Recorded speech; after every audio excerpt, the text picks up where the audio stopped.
Hi folks, welcome to this week's Bookie blog, and today we're going to talk about horse racing and horse racing limits, what you can expect, and a few tips on setting up your horse wager limits with your clients. With horse racing, as we know, it's a pari-mutuel sport, so payouts are based on the amount of money that is in the horse racing pool, on win, place, and show, and how much money is placed into the pool on trifectas, exactas, daily doubles, etc. When your players are betting at a paperhead bookie software company, the money they're betting is not being put into the pool. So because of this, it's very important that you limit the amount they can bet as well as limit the amount that they can win, because you don't want to get into something called pool manipulation, which we'll touch on later. So example, usually a paperhead bookie will cap out the win, place, and show amounts on their wagers accounts because they have no money going into the pool, so they don't want to risk, getting hit by 100-to-1 long shot. So generally a bookie will cap out how much a player will win on a win bet, a place bet, or a show bet. What I recommend doing is you have a cap on how much a person could win on a win, place, or show, exactas, trifectas, and daily doubles, because you don't want to have like an unlimited exposure if a couple of long shots come in. Usually on exotics, on a trifecta, you might cap it at 50-to-1. Exotics like daily doubles and exactas, 25-to-1.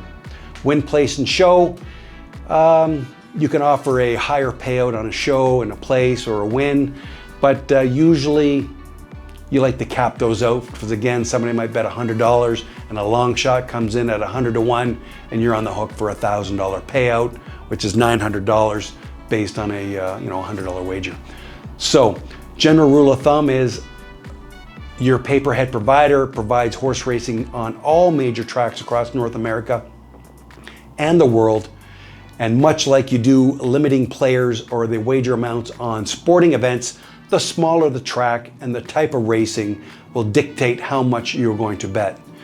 Major events like the Triple Crown, which is the Kentucky Derby, the Preakness, and the Belmont, as well as the Breeders' Cup, you're talking about some of the best horses in the world all racing. You can offer a higher wager amount on overnight racing at major tracks, on thoroughbreds like Santa Anita, Churchill's Down, like that. You could maybe offer $50 per wager on those types of events. Smaller tracks and quarter horses, again, as the track popularity decreases, the wager amount will decrease, and that will help eliminate anybody trying to take advantage of a pool manipulation.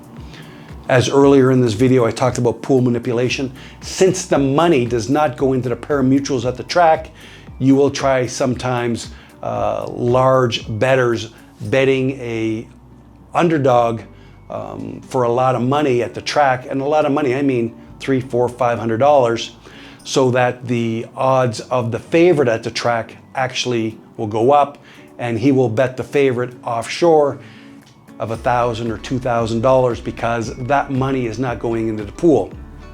If you had the same volume of wagers on the underdog or the long shot at the racetrack, it's going to adjust how much the favorite's going to pay. So they want to adjust the odds in their favor. So you want to protect yourself against pool manipulation by horse bettors taking advantage of that on smaller racetracks.